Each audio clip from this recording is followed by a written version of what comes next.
We work hard so you can get hard. That's a lot. Woo! I'm sure that was consensual. It was fucking Carl! Let's move on to another great point guard that's awesome at playmaking. That's Tyrese Haliburton.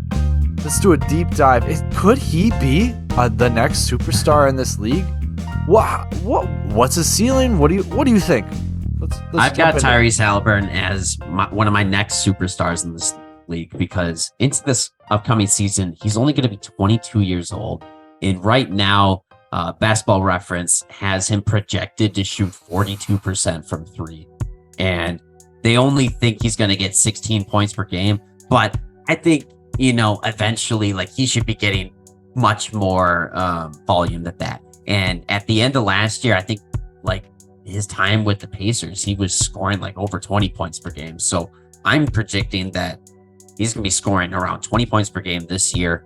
And if not 18 or 19, right below that. And he's going to have really about 8 assists as well. He's averaging 2 steals per game, probably. And that's just in his age 22 season. Imagine what this guy's going to do when he's 27. This guy is no doubt going to be a superstar. As you see other guys leaving the league and your magnifying glass goes to new players, this is going to be a guy that we keep an eye on, because his jump shot is unorthodox, but he fucking nails them. And he's a solid passer. He's fun. He smiles while he plays. That's a guy that the league's going to fall in love with. And he's on the small market Pacers, so they need a face to their team. Yeah, I do think there's going to be a point in the history of the NBA in the coming years where he will be the smartest player in the NBA. Once LeBron leaves, once Chris Paul leaves, I think he's gonna be smarter than Luka, the way he is. But I mean, the biggest part of him is his playmaking. Knows the entire offense. You can see he makes the pass before before they're there. He knows the offensive scheme so well. He just knows everyone's location, where all the players are. Very much like his situational awareness, like Larry Bird. Larry Bird, not known for his passing, but he was a great passer, gets triple doubles because he just knew the offense inside out.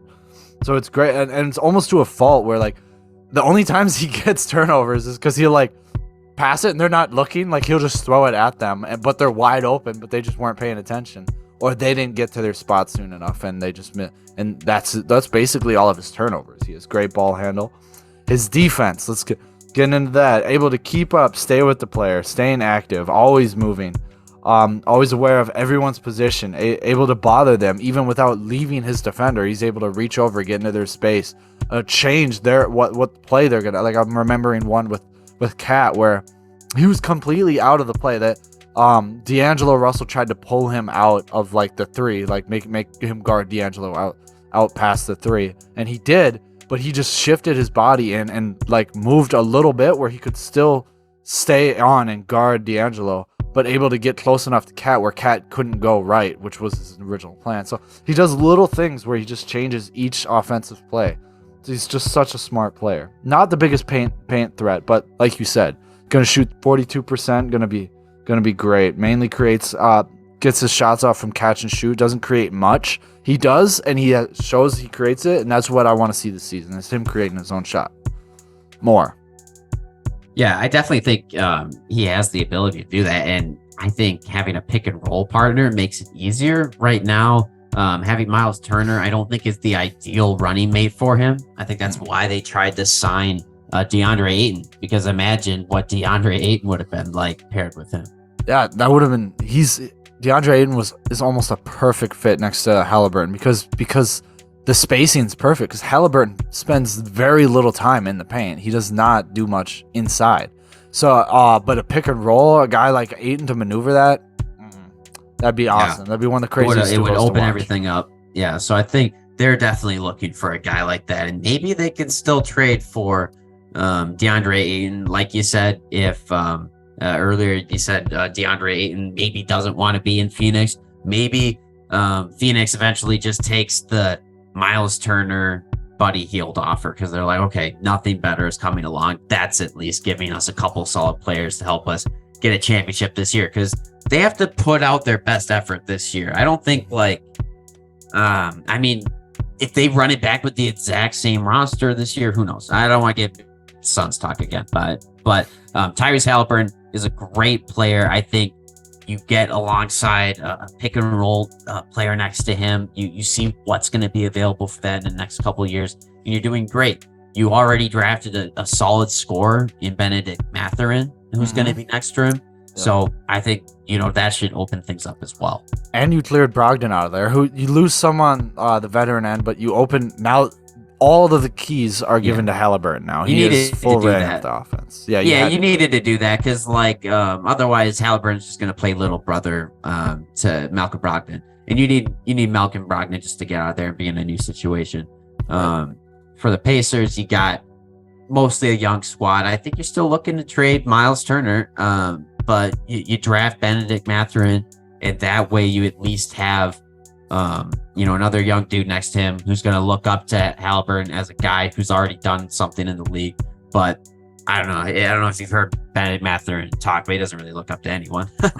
Yeah, I've heard him talk about that. That's kind of what I want to hear out of the guy. But they still got O'Shea Brissett. I like him.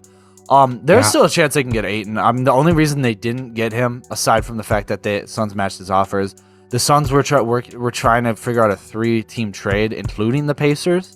But the Pacers were like, fuck it, we're going to offer. They did this risky thing where they're like, we're going to offer him the max. Let's see if the Suns offer. And they did. So there's still a chance as they come They're just tired of waiting around. Yeah, they just wanted him. So they're like, we can't wait till you figure out your shit with Durant. Like that's not our problem. Yeah, they're like, we just want Ayton. So that they kind of jumped the gun on it. It was kind of it would have been one of the smartest moves ever if they didn't match, but because they matched, it was a risky. I understood why they put the offer sheet out there. They had to try and call their bluff. And worst case scenario is that the Suns match it. Maybe if you're the Pacers, you get to trade from later on, but you still have the cap space, so it's not a real harm.